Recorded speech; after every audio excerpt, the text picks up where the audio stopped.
अस्सलाम वालेकुम नाज़रीन, कल्याण न्यूज़ सां गॾु मां आहियां सारंग लतीफ़। अचो त नज़र विझूं अॼु जी अहम ख़बरुनि ते। रानीपुर पेशावर में मस्जिद अंदरि बेगुनाह माण्हुनि खे शहीद कंदड़ जहन्नम जा हक़दार आहिनि।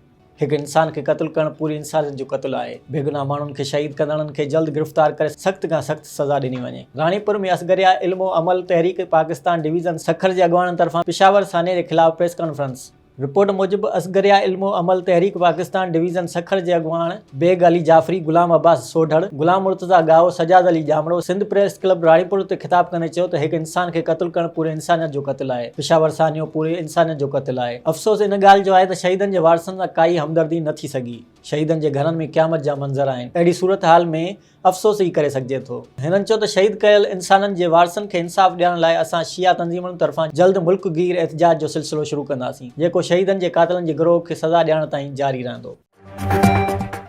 नाज़रीन, इसरा यूनिवर्सिटी हैदराबाद कैंपस जे 19 कॉन्वोकेशन में ख़ुसूसी महिमान सिंध असेंबली जी डिप्टी स्पीकर मोहतरमा रिहाना लिगारी शागिर्दनि ऐं शागिर्दाणनि खे दिलि जी गहराइनि सां मुबारकबाद ॾींदे चयो आहे त अॼु जो ॾींहुं अव्हां ऐं अव्हां जे वालिदेन लाइ इंतिहाई अहमियत जो हामिल आहे। छो त कुझु साल पहिरीं जॾहिं अव्हां आला तालीम हासिल करण लाइ दाख़िला वरिती हुई त अव्हां जे वालिदेन अव्हां लाइ हिकु ख्वाबु ॾिठो हो, जंहिंजी ताबीर अल्लाह पाक जे फज़लो करम सां अॼु थी रही आहे। छो त अॼु अव्हां खे पंहिंजी महिनत जो समर डिग्री जी सूरत में मिली रहियो आहे। हिन वधीक चयो त आउं उमेद करियां थी अव्हां पंहिंजी अमली ज़िंदगी में दाख़िल थी पंहिंजे वालिदेन ऐं मुल्क जो नालो रोशन कंदा, पंहिंजे पेशे सां मुख़लिस थी कमु कंदा रहंदा। उन मौक़े ते 488 कामयाब शागिर्दनि ऐं शागिर्दाणनि खे डिग्रियूं ॾिनियूं वियूं। उन में 275 शागिर्दनि ऐं शागिर्दाणनि मेडिकल, नर्सिंग, फिजिकल थेरेपी ऐं डेंटल में बैचलर जूं डिग्रियूं हासिल कयूं, जॾहिं त 10 शागिर्दनि पोस्ट ग्रेजुएट जी डिग्री हासिल कई। इन खां अलावा मेडिकल साइंस में हिकु शागिर्द खे PhD जी डिग्री ॾिनी वई। 203 शागिर्दनि business administration, computer science, electrical engineering, information technology, telecommunication ऐं बैचलर्स ऐं मास्टर्स डिग्रियूं हासिल कयूं। जॾहिं त एज़ाज़ी महिमान professor doctor Abdul Qadir Khan Rajput, vice chancellor Isra university professor doctor Nazir Ashraf लिगारी,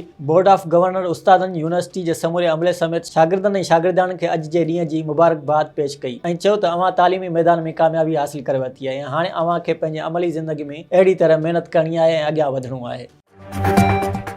Matali लॻ फुलकारा में थैलेसेमिया जे मरीज़नि लाइ हिकु रोज़ा रत जे अतिये जी कैंप लॻाई वई। तफ़सील मूजिबि फातिमा फाउंडेशन टनू मोहम्मद ख़ान तरफ़ां फुलकारा शहर में आमिर पाटोली जे उमेर मेडिकल सेंटर फुलकारा जे सहकार सां हिकु रोज़ा रत जे अतिये जी कैंप लॻाई वई। उन मौक़े ते मीडिया सां ॻाल्हाईंदे समाजी वर्कर केबी मला, दुआ फातिमा वेलफेयर ऑर्गेनाइज़ेशन जे तैयब सिंधी, इमरान मेमून, वाहिद सोलंकी चयो हीउ कैंप असां थैलेसेमिया जहिड़े मोज़ी मर्ज़ में वरतल लाचार बेसहारा मासूम ॿारनि लाइ लॻाई आहे।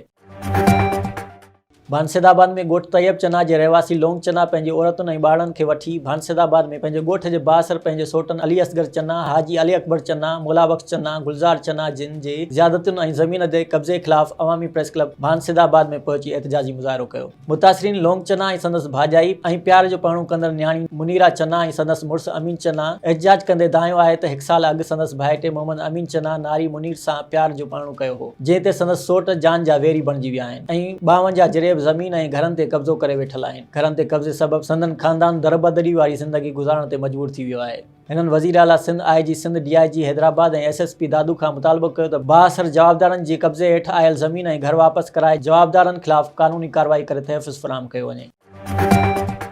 नाज़रीन, हीअ हुयूं अॼु अहम ख़बरूं। वधीक तफ़सीली ख़बरुनि लाइ विज़िट कंदा असांजी वेबसाइट www.dailykalyan.com ऐं असांजो YouTube चैनल ऐं Facebook पेज डेली कल्याण।